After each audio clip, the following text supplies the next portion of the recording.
नमस्कार मु doctor Manorama Mahanti IMD Bhubaneswar पूरा ओडिशा राज्य वेदर ब्रीफिंग करछि देखिबा गत 24 घंटार रेकर्ड तेबे ओडिशा राज्य रे अनेक स्थान रे हल्का मध्यम वर्षा रेकर्ड करा जायछि ता सहित 4टी स्थान रे प्रबल वर्षा रेकर्ड करा जायछि सर्वाधिक वर्षा रेकर्ड करा जायछि जगतसिंहपुर जिल्ला रे कुजंग ठारे 113.0 मिलीमीटर। आज पर्यंत मौसमी वर्षा पूरा ओडिशा रे 874.9 मिलीमीटर रेकर्ड करा जायछि ता सहित वर्तमान पर्यंत देखिबा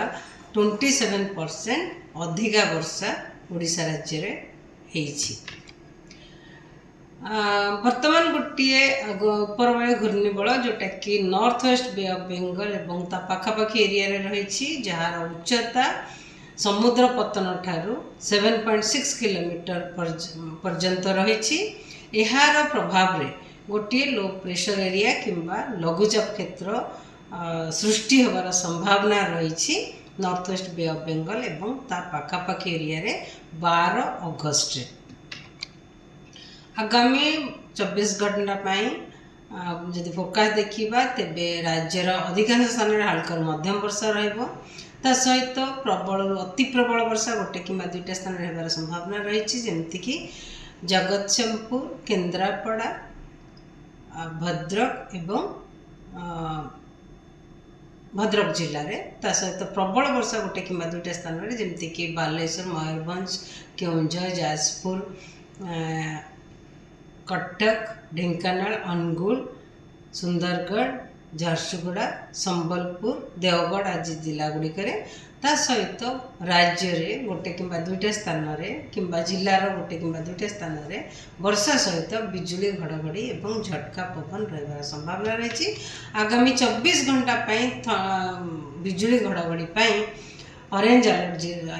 जारी करा जायछि सुंदरगढ़ केउंझर मयूरभंज बालेश्वर अनुगुल जिले में से चाषी भाई मानक सूचित करा जाउछि कि से माने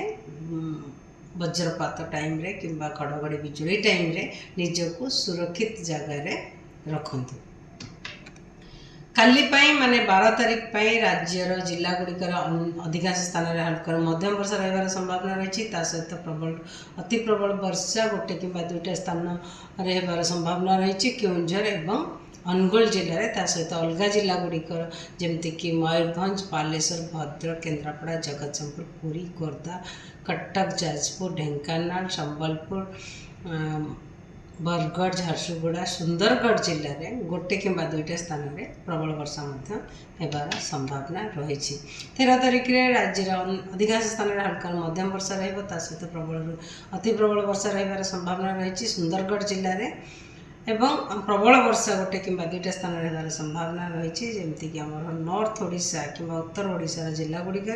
गोटे कि दुईटा स्थान में ता सहित नवरंगपुर और कोरापुट जिले में गोटे कि दुईटा स्थान में प्रबल वर्षा होबार संभावना रही। 14 तारीख में राज्य में अनेक स्थान में हल्का मध्यम वर्षा रहा सहित प्रबल वर्षा गोटे कि दुईटा स्थान में जमती कि मयूरभंज केउंझर सुंदरगढ़ जिले में रही संभावना रही। 15 तारीख में अनेक स्थान में हल्का मध्यम वर्षा ता सहित प्रबल वर्षा मयूरभंज केउंझर जिले में गोटे कि दुईटा स्थान में होबार संभावना रही। 16 तारीख में संबलपुर बालेश्वर मयूरभंज केउंझर सुंदरगढ़ जिले में गोटे कि दुईटा स्थान में प्रबल वर्षा होबार संभावना रही। 18 तारीख में पागर स्थिति समान रहिबार संभावना रही। आगामी 5 दिन मत्स्यजीवी मानक वार्निंग जारी करा जायछि। स्कली वेदर रहिबो माने वर्षा सहित पवन रहिबो पवन बेग रहिबो 40 रु 50 किलोमीटर पर आवर झटका पवन बेग रहिबो 60 किलोमीटर पर आवर जोटा कि आमर उपकूल रे हेबार संभावना रही। आ सी कंडीशन समुद्र अशांत रहिबार संभावना रही आगामी 5 दिन से मत्स्यजीवी मानक